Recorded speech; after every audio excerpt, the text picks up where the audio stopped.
Hi, this is just a short summary of the process for registering patrons for new cards. The first thing we want to do before we start to register somebody for a new card is to make sure they don't already have one. We always want to ask if they've ever had a card of a Wyoming Public Library before. If they say that they didn't or they don't think that they did, we always want to double check and make sure in the database because they might have forgotten. Some libraries don't delete cards, so they might have had a card when they were a little kid and don't remember it now.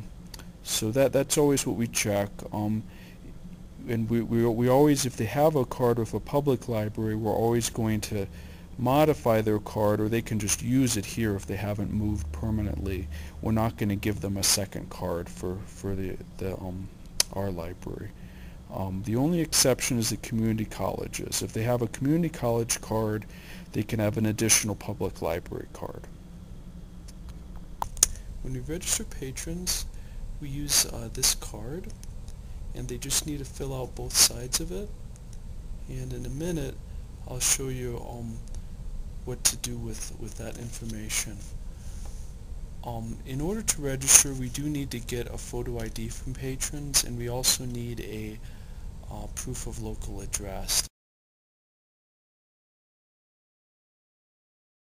The proof of local address can be if they have their local address on their driver's license, or it can be like a bill that was sent to their house if they just moved, or if they're a University of Wyoming student, we can look them up in the WyoWeb directory, and if their local address is there, that's sufficient for that. So next step, I'm going to show a little bit about what to do with the cards when they're complete. When we do get the card back from patrons, we then just need to make sure that everything on it is complete. So you just want to look at it and make sure all the fields are filled in correctly. One thing that sometimes is going to be blank is the email address, if they don't have one, or sometimes if they don't want to share it. We should always ask them though if they don't fill it in, if they do have one, and let them know that we're not going to spam them. We're just going to use it for notices. If they don't have a phone number, that can be an issue. If there's a manager around, if somebody doesn't have a phone number, manager could maybe talk to them and see how to work out, reaching them. It's just real important that we have contact information for people in case we need to get a hold of them. The birth date is also important. It helps us identify people. We don't collect information like the social security number or stuff like that. So if there's more than one Daffy Duck, then that's helpful. Another thing that's helpful is if you can ask the patron if they have a middle name, and then if they do, you can just fill in a middle initial.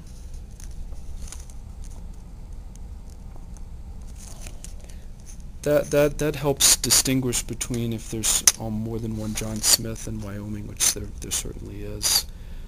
We don't want to have people get mixed up with somebody else, especially if it involves overdue items. We also want to make sure that they sign on the back,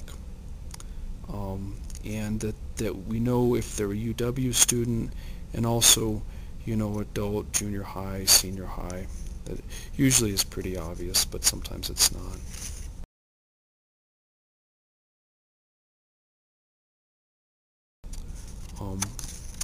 We do want to ask them what kind of card they want.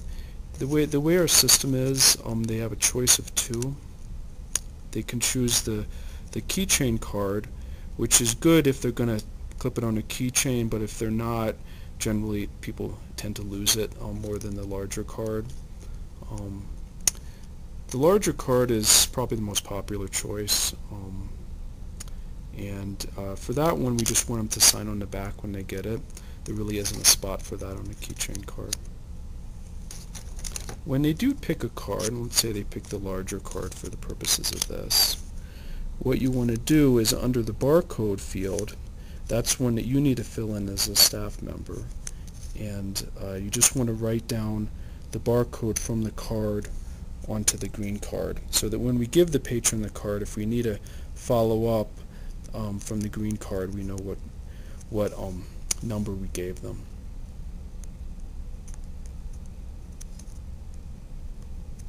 We just want to make sure if they don't fill in the date, then we should fill in the date. So if it's 10/5/07, we can do that. Also, what we want to do in this spot here is just write out the name very clearly, last name, comma, first name, and then initial. And we're going to use this when we file the card. And that's not right. So I will get some white out and fix that.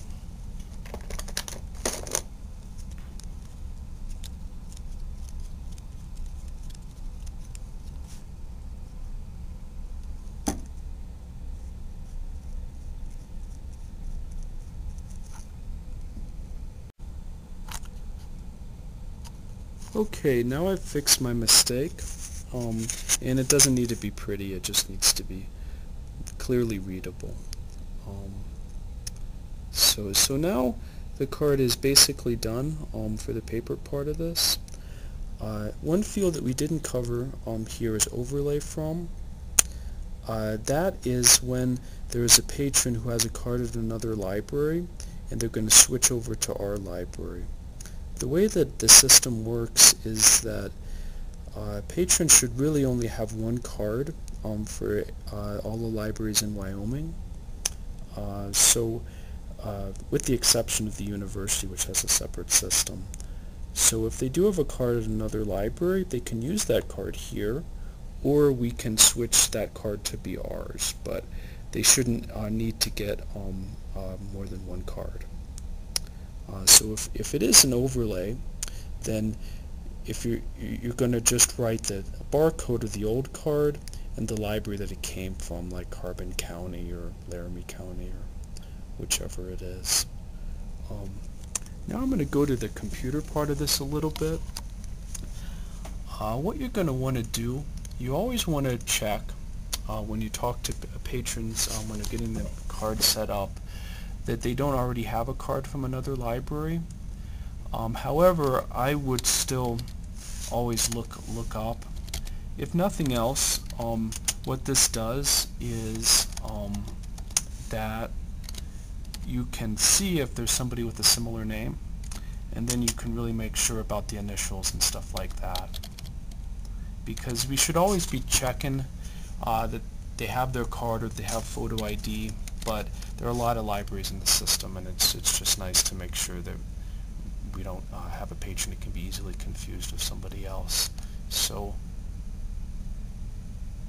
actually there is a Daffy Duck in this system, interestingly enough. So what I would do is I would check to make sure this is not the same Daffy Duck, and if they tell me no, I've never been to White Mountain or Sweetwater County, and no, that's not my info, and I might just ask them a simple question like the last, what if they ever had a phone number that started 307-352. Obviously this is private information, so we don't want to share one user's info with another user if we can avoid it.